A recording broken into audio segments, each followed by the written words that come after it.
ओम शांति। मनुष्य जीवन का श्रेष्ठ खजाना उसके अपने जीवन के मूल्य हैं। जीवन में मन की स्थिरता, इसका भी आधार जिन मूल्यों पर हमने जीवन में ध्यान दिया है, उसके आधार से एक ऐसा आत्मिक विश्वास रहता है। इस आत्मिक विश्वास से हमारी मन की स्थिरता का आधार है और इसके साथ साथ मूल्यों के खजानों से मनोबल, मनुष्य जीवन में आत्मिक बल, जिसको हम कहें कि उसे अपने शक्ति स्वरूप का अनुभव रहता है। जब मनुष्य अपने मूल्यों का किसी भी कारण से त्याग करता है तो उसे हमेशा अपने जीवन में ऐसा लगता है कि मैंने कुछ खोया है, कुछ कमी है, मुझे ऐसा नहीं करना चाहिए था। चलिए हम सभी थोड़ा सा अपने ही जीवन में अपने बालकाल अवस्था को देखें और उसके बाद युवावस्था में, जो जिस अवस्था में, जिस आयु में है, और उससे आगे बढ़ें और देखें कि कैसे समय और परिस्थितियों अनुसार जब जब हमारे सामने कोई ऐसी समस्या आई तो क्या उस समस्या के समाधान के लिए, उस परिस्थिति का हल निकालने के लिए हमने मूल्यों का त्याग तो नहीं किया, या ऐसा कहा कि अपने मन को उन मूल्यों पर और ज्यादा आधारित कर अपने जीवन के अंदर अपने स्व के प्रति सम्मान और आत्मिक विश्वास, आत्मिक स्थिति का जैसे कि हमने अनुभव बढ़ाया। अब देखेंगे हम सभी बाल अवस्था में कुछ बातों से बहुत स्नेह रखते हैं। जैसे मुझे याद है कि सत्यता, दया भाव, अपने पास जो कुछ है वो सबके साथ बांटकर और उसमें सुख का अनुभव करना, सभी के प्रति आदर सत्कार, स्नेह, सम्मान की भावना और उसके साथ साथ जिम्मेवारी लेने के स्वभाव और संस्कार, इस तरह के कुछ मूल्यों का आप देखेंगे कि हम सभी ने बालकाल कहें या जब थोड़ी सी जीवन में समझ आने लगती है उस समय पर ही हमारे सामने एक संघर्ष और एक समझौता, चाहे हम संघर्ष में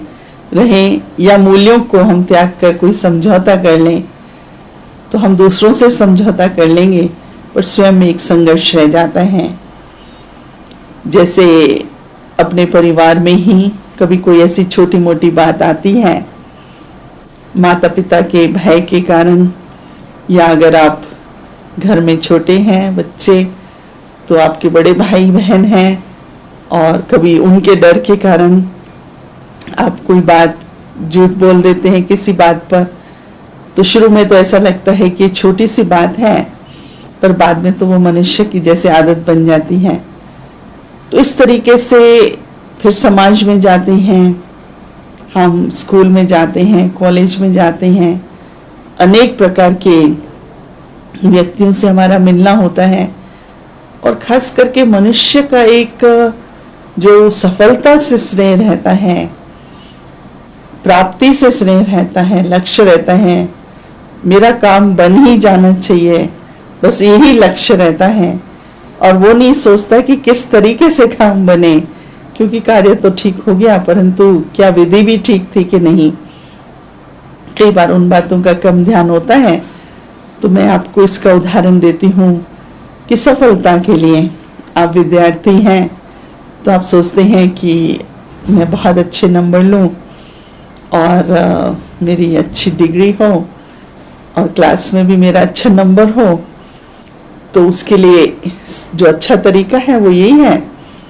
जो राइट तरीका है वो यही है कि आप पढ़ाई पर ध्यान दीजिए, एकाग्रता बढ़ाइए, अपना संग ऐसा रखिए है जो इस प्रकार के ही लक्ष्य वाले हैं, तो आपको जीवन में सफलता होगी। लेकिन कोई ऐसे व्यक्ति होते हैं, ऐसे विद्यार्थी होते हैं, वो दूसरे विद्यार्थियों को देखते हैं और उन्होंने अगर देखा किसी ने कि इस विद्यार्थी ने किसी तरह से नकल कर ली है, कोई गलत तरीका अपनाए हैं, फिर भी तो देखो कितने अच्छे नंबर आ गए, फिर भी तो क्लास में अच्छा नंबर ले लिया। उन्होंने टीचर की प्रशंसा की, कोई भी ऐसा तरीका अपना के सफलता पा ली। तो एक बार हर एक का मन इस कमजोरी में कि अगर मैं भी ये तरीका अपनाऊं तो ये सहज तरीका है, क्योंकि अगर मुझे एकाग्रता बढ़ानी है, पढ़ाई पढ़नी है, वो मेहनत की बात है। अब आप देखेंगे जब ये संघर्ष मन में आता है तो कई समझौता करके सोचते हैं कि चलो मैं भी इस तरह से कर लूं, क्यों मेहनत करूं, कोई बात मुझे सहज मिल जाती है तो मुझे उसको ले लेना चाहिए, वो तरीका सहज है। परंतु मेरे मन में हमेशा यही भावना रहती थी कि नहीं, जो पढ़ाई पढ़कर मैंने प्राप्त किया है वो सिर्फ डिग्री के लिए नहीं है, लेकिन वह पढ़ाई मेरी सारी जीवन में मुझे बुद्धि के द्वारा, एकाग्रता के द्वारा जो कुछ मैंने पढ़ा है उसका मैं ठीक से प्रयोग कर सकूंगी। तो इस तरह से कोई समझौता कर लेते हैं कि वो सच को छोड़, ईमानदारी को छोड़, उस समय पर उनके लिए पहले तो वो छोटी बात होती है कि ये तो एक बहाना है, सब करते हैं, बहुत लोग करते हैं, अगर हमने किया तो क्या है। फिर अगर विद्यार्थी जीवन पूरी होने के बाद जब मनुष्य फिर अपने जीवन निर्माण के लिए बाहर निकलता है समाज में, तो उनको कई ऐसे व्यक्ति मिलते हैं जिस पर लोग उदाहरण भी देते हैं कि आज दुनिया में इतने लोग बुरा करते हैं, बेईमानी करते हैं, वो कितना ऊंचा पद पर हैं, कितना उनको जीवन में प्राप्त है, कितने सुखी हैं। तो ऐसे ऐसे उनके सामने मृग तृष्णा समान ये सब देखते हुए ऐसी इच्छाएं आती हैं कि फिर हम अपने जो मूल्य हैं जीवन के उनको रख के क्या करें। लेकिन मैं ऐसा कहना चाहूंगी कि वास्तव में अगर हम जीवन में कदम कदम पर अगर मूल्यों को बनाए रखते हैं और अपने पुरुषार्थ के आधार से और उन मूल्यों के प्रयोग से हम पूरा लाभ लें, सफलता लें, तो वह सफलता आपकी सदाकाल के लिए रहती है। वह सफलता आपको जीवन में बहुत खुशी लाती है। ऐसा संभव है कि कोई ऐसे व्यक्ति संसार में है जिन्होंने कोई ऐसा ऊंचा पद, आर्थिक रूप से उन्होंने बहुत कुछ प्राप्त कर लिया, लेकिन मेरा अनुभव ऐसे व्यक्तियों की सेवा करते हुए भी देखा कि उनका मन बहुत खाली है, उन्हें अपने जीवन में बहुत नीरसता का अनुभव होता है और उन्हें ऐसा लगता है कि जैसे हमने बाहरी रूप से तो सब पा लिया पर हमने आत्मिक रूप से सब कुछ खोया है। तो मैं आपको ये कुछ उदाहरण इसलिए दे रही हूँ कि जिससे हमें पता चले कि ऐसा कोई नहीं कह सकता है कि हाँ मैंने अपने जीवन में कभी भी मूल्य खोए नहीं या मेरा मूल्यों पर विश्वास नहीं टूटा। लेकिन ऐसा संघर्ष आते हुए भी जिनकी मूल्यों के ऊपर आस्था बनी रही, जिन्होंने मूल्यों का प्रयोग किया, उन्हें अपने जीवन में खुशी जरूर रहती है। परंतु अगर नहीं भी किया, चलिए वह तो बीती बात हो जाती है, वह तो कल तक की बात है। लेकिन अगर आज भी हम सभी को व्यक्तिगत रूप से जीवन में इस बात की रियलाइजेशन, इस बात की अनुभूति हो जाए कि मेरी शक्ति, मेरे जीवन की सफलता मूल्यों के आधार पर है। आज मनुष्य का मान, आज मनुष्य का कार्य और मनुष्य के जीवन में सफलता उसके अपने मूल्य ही हैं। इस रियलाइजेशन से फिर अगर हम चारों तरफ दृष्टि दौड़ाते हैं तो विश्व में भी अगर हम देखें तो आज जितनी भी परिस्थिति हैं जिसमें अगर हम एक धर्म का दूसरे धर्म से एक भाषा वाले का दूसरी भाषा वाले से, एक देश का दूसरे देश से, न केवल ये लेकिन एक पड़ोसी का दूसरे पड़ोसी से, अपने ही परिवार में एक भाई का दूसरे भाई से स्नेह नहीं रहा, मतभेद तो नहीं केवल बढ़ा पर हिंसा इतनी बढ़ गई। सारे विश्व में हम जो हालत देखते हैं, कुछ ऐसे व्यक्ति हैं जो उनके पास बहुत धन है, परंतु आज संसार में देखते हैं इतनी गरीबी भी है। तो इन सब का कारण क्या है कि मूल्य आज संसार में नहीं रहे। मूल्यों की जो आस्था है, मूल्यों का जो स्थान है, वह जैसे कि समाप्त हो चुका है।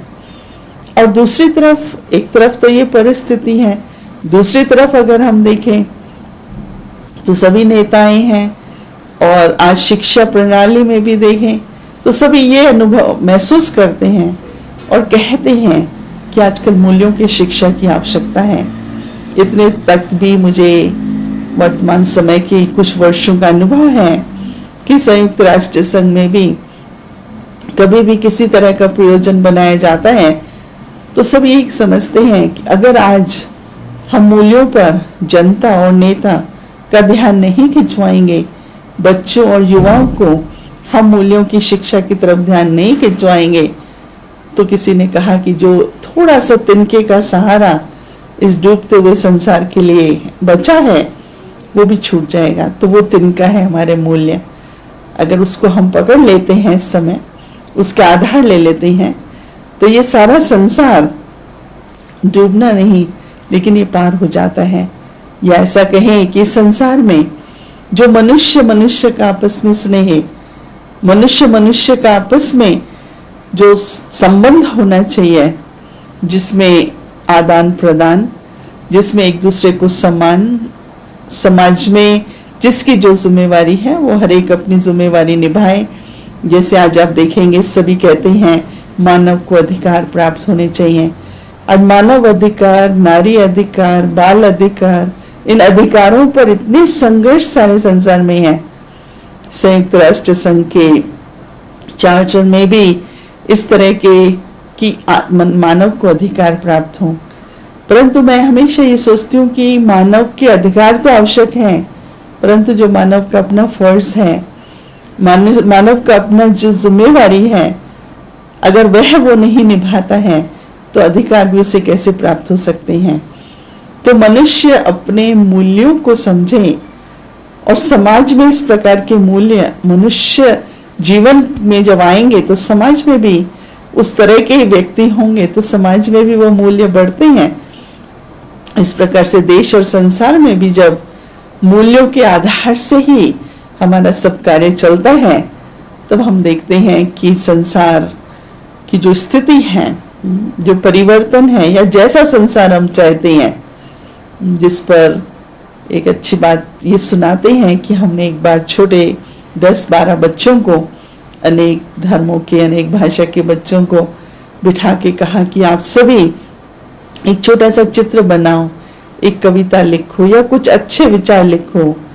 कि आप किस प्रकार का संसार चाहते हैं। तो सभी बच्चों ने करीब करीब दिखाया कि कैसे आपस में भाई भाई गले लग रहे हैं, बहुत हरियाली है, सबके पास खाने के लिए भोजन है, सबके मकान बहुत सुंदर हैं, और सबसे बड़ी बात, एक बच्चे ने कहा कि मेरे माता पिता झगड़ेंगे नहीं।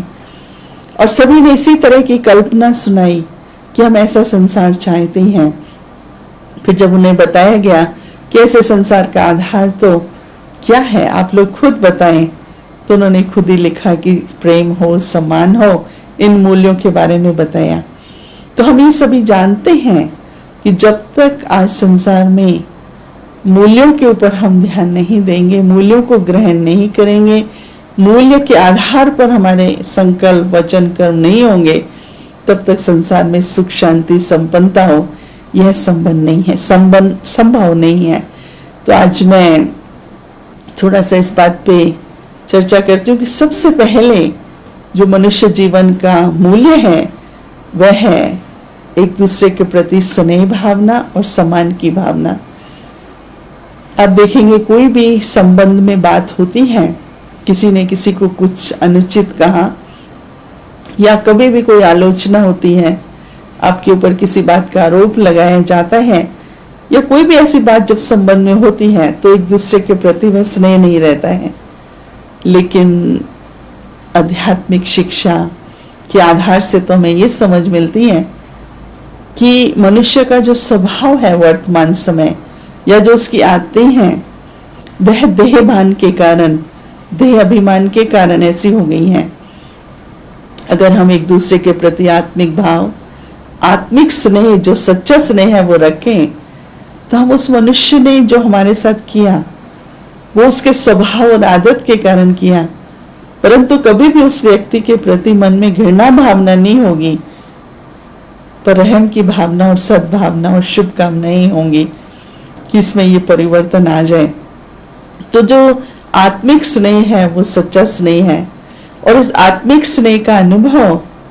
मैंने अपने जीवन में परमात्मा के स्नेह के द्वारा भी किया है। कि आप देखेंगे कि एक गीत भी है बहुत सुंदर कि परमात्मा को कांटों से भी प्यार तो फूलों से भी प्यार, क्योंकि जो कांटे हैं उनको फूल बनाना ये परमात्मा के स्नेह से ही होता है। तो इसी तरह से अगर आत्मिक स्नेह रहे, तो जितना आत्मिक स्नेह होगा तो उतना हम कभी भी किसी के अवगुणों की तरफ ध्यान नहीं देंगे, लेकिन आत्मिक स्नेह से उसके प्रति वो सम्मान की भावना रखेंगे, जिससे उनके जीवन में भी इस तरह का परिवर्तन आए। इसी तरह से दूसरे जो गुण, दो, सच्चाई और ईमानदारी, क्योंकि मनुष्य के मन में ये होता है कि अगर मैंने सच कह दिया तो उसका नतीजा क्या होगा, परंतु कहते हैं कि सच एक बार बोला जाता है और झूठ के बहुत बार बोलना पड़ता है। किसी ने एक बार एक झूठ बोला तो उसको सिद्ध करने के लिए कि ये झूठ नहीं है, उसे कई झूठ बोलने पड़ते हैं, परंतु जिसने सच बोला उसको एक बार ही सच बोलना होता है, क्योंकि दूसरी बार के लिए उसके पास वही सच है। अगर इस बात का ध्यान रहे तो मनुष्य सोचेगा कि परमात्मा के लिए भी कहते हैं कि वह सदा सत्य है और वो ऊंच से ऊंच है, तो मैं भी अपने जीवन में सत्यता को धारण करूं। कभी भी मुझे डर के कारण, लोभ के कारण, मोह के कारण, या कभी भी किसी बात के कारण मुझे झूठ बोलना नहीं चाहिए। सच्चाई के साथ साथ ईमानदारी जीवन में, और ईमानदारी में भी अगर हम ये रखें कि जो कुछ भी मुझे अपने जीवन निर्वाह अर्थ आवश्यक है, उसके अलावा आज मनुष्य में जो लोभ की वृत्ति है और लोभ का प्रयोग मोह के कारण अपने ही संबंध, अपने ही व्यक्तियों के प्रति है, तो उसके कारण उसे वह ईमानदारी के मूल्य को निभा नहीं पाता, और उसकी रिजल्ट ये होती है कि मनुष्य हमेशा हर संपत्ति को बटोरता है, हर एक चीज पर जैसे कि एक ऐसी अधीनता उसकी हो जाती है, और धीरे धीरे वो उसका जैसे कि एक संस्कार और स्वभाव बन जाता है। परंतु कहा जाता है कि honesty is the best policy, कि मनुष्य अगर ईमानदार है तो जीवन में उस ऐसी नीति अपनाने से उसका मन बहुत हल्का रहता है, उसे कभी भी किसी बात का डर नहीं रहता। तो सच्चाई और ईमानदारी भी दो एक ऐसे मूल्य हैं जीवन में। और अगर कोई कहे कि मैंने इतने वर्ष जीवन के इन मूल्यों को धारण नहीं किया, अचानक कैसे करूं, तो उसमें भी अगर मनुष्य अपनी हर बात को समझ के समेटने की शक्ति के आधार से ये सोचे कि बीती सो बीती, लेकिन अब मुझे अपने जीवन में सदा ही सत्य और अपनी नीति ईमानदार रखनी चाहिए। अगर हम उससे और आगे देखें तो अपने जीवन में नम्रता, क्योंकि मनुष्य जीवन में किसी भी बात का अहंकार जो है वो तो इस तरह से है, जैसे मनुष्य जब गिरता है थोड़ा भी उस अहंकार को चोट लगती है तो न केवल उसे दुख होता है, परंतु वो खुद आत्मिक विश्वास भी खो बैठता है, और उसे ऐसा लगता है जैसे क्रोध की भावना उसमें बहुत बढ़ जाती है। क्रोध का एक कारण जो है मनुष्य का अहम भाव, अहंकार भी है। नम्रता एक गुण है, और नम्रता जिनके पास है वह मनुष्य हमेशा भरपूर रहता है। बहुत एक सुंदर एक उदाहरण है कि फूल और फलों से जो लदा हुआ पेड़ है तो वो कितना झुका हुआ होता है, छांव भी देता है और उस झुका हुआ भी है, उसमें नम्रता का भाव दिखाई देता है। तो मनुष्य के जीवन की प्राप्ति सच्ची प्राप्ति है तो उसमें नम्रता भी जरूर होगी,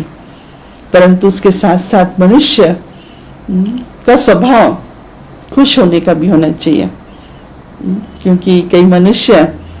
एक दुख लेने और देने ये भी उनकी जैसे एक आदत हो जाती है, परंतु सदा प्रसन्न रहे, खुश रहे, सदा अंदर में उमंग और उत्साह बना रहे, तो ये भी एक बहुत बड़ा मूल्य है। क्योंकि जो मनुष्य खुद खुश नहीं है वो दूसरों को जब खुश देखता है तो बहुत ईर्ष्या उत्पन्न होती है, परंतु जो खुद ही प्रसन्न है, खुद ही खुश है, तो वो ये चाहता है दूसरे भी खुश रहें। दूसरे क्यों नहीं खुश होते, तो वो दूसरे के अंदर मन में यही भावना लाता है कि आप भी सदा खुश रहो। परंतु इन सब मूल्यों के साथ साथ मन की शांति, क्योंकि अगर मन के अंदर हलचल है, मन के अंदर कोई भी ऐसे बुरे संकल्प हैं, मन अशांत है, तो मूल्य तो सब अपने आप ही खो जाते हैं। तो मन की शांति रहे, एक शांति का स्वभाव बन जाए, क्योंकि जब हम शांत मन से कोई भी बात को सोचते हैं तो वह बात स्पष्ट होती है। उस शांत मन से सोचने में, उन संकल्पों में शक्ति होती है, बहुत स्पष्टता होती है और वो संकल्प सिद्ध भी हो जाते हैं। तो एक शांत स्वभाव या शांति कहें, वह भी एक बहुत बड़ा जीवन में मूल्य है। इस प्रकार से अगर हम और देखें तो बहुत सारे मूल्य हैं। मूल्य कहें या इन्हीं मूल्यों की जब धारणा होती है तो उनको हम गुण भी कह सकते हैं, क्योंकि अपने जीवन में गुणों की धारणा करना,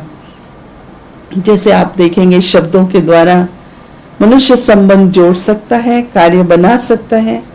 और चाहे तो वो बिगाड़ भी सकता है। तो उसके जो शब्द हैं उसमें जितनी मधुरता हो, तो मधुर शब्द, मधुरता अपने जीवन में मृदु भाषी होना ये भी बहुत जरूरी है। कई लोग सोचते हैं जब तक आवाज जोर से ना हो या जोश में ना हो, क्रोध में ना हो, तो कोई दूसरा सुनता नहीं है। लेकिन मृदु भाषी वाले के लिए सभी के दिल में सम्मान होता है और संबंध उनके बहुत अच्छे रहते हैं। तो अगर हम इस मूल्य के ऊपर भी ध्यान दें, और उसके साथ साथ हमने ये देखा है कि कुछ मूल्य ऐसे मूल्य होते हैं जो सामाजिक हैं, कुछ आर्थिक मूल्य होते हैं, नैतिक मूल्य होते हैं, परंतु जिन मूल्यों की मैंने चर्चा की वह विशेष आध्यात्मिक मूल्य हैं। क्योंकि अगर हमारे जीवन में स्पिरिचुअल वैल्यूज, आध्यात्मिक मूल्य हैं, तो नैतिक भी आएंगी, तो आर्थिक भी आएंगी, तो सामाजिक भी आएंगी। जीवन की चुनौतियों का सामना करना इतना मुश्किल क्यों है? क्या आप अक्सर जीवन के प्रति उदासीन हो जाते हैं? आप अपने मन का उसकी पूरी क्षमताओं के साथ प्रयोग करते हैं? 70% से अधिक रोगों का कारण मानसिक तनाव है। तो आइए अच्छे स्वास्थ्य के लिए राजयोग द्वारा अपने मन को स्वस्थ बनाएं। तनाव मुक्त जीवन का सुख लेने के लिए प्रजापिता ब्रह्मा कुमारी ईश्वरीय विश्वविद्यालय द्वारा सिखाए जाने वाले सहज राजयोग के माध्यम से अपनी मानसिक व आध्यात्मिक शक्तियों को पुनः जागृत कीजिए। किसी भी आयु, धर्म, संस्कृति अथवा राष्ट्रीयता वाले व्यक्ति इसे आसानी से अपना सकते हैं। विविध प्रशिक्षण जैसे स्वप्रशासन एवं नेतृत्व, तनाव मुक्त जीवन, सकारात्मक चिंतन आदि Brahma Kumari academy for a better world Mount Abu में आयोजित किए जाते हैं। अधिक जानकारी हेतु हमारी वेबसाइट bkwsu.com पर जाएं अथवा अपने स्थानीय सेवा केंद्र से संपर्क करें।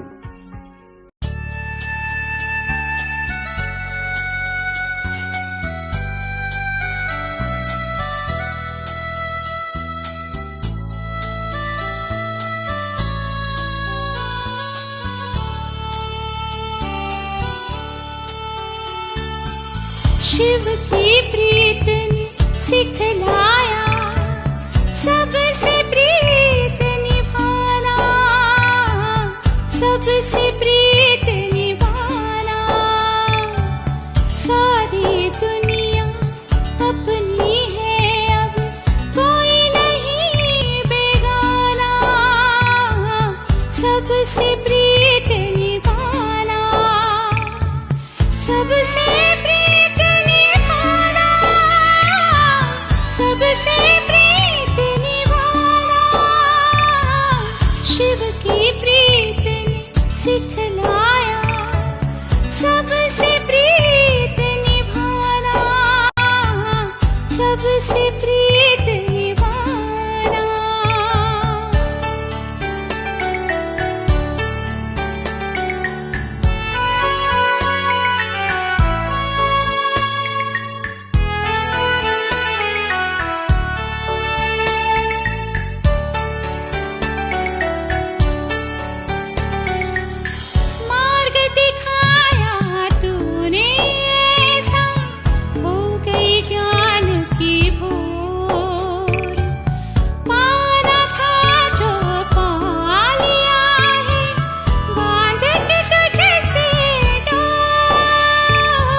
शिव की प्रीत ने सिखलाया सबसे प्रीत निभाना, सबसे प्रीत निभाना, सबसे प्रीत निभाना, सबसे प्रीत निभाना। शिव की प्रीत ने सिखलाया सबसे प्रीत निभाना, सबसे प्रीत निभाना, सबसे प्रीत निभाना।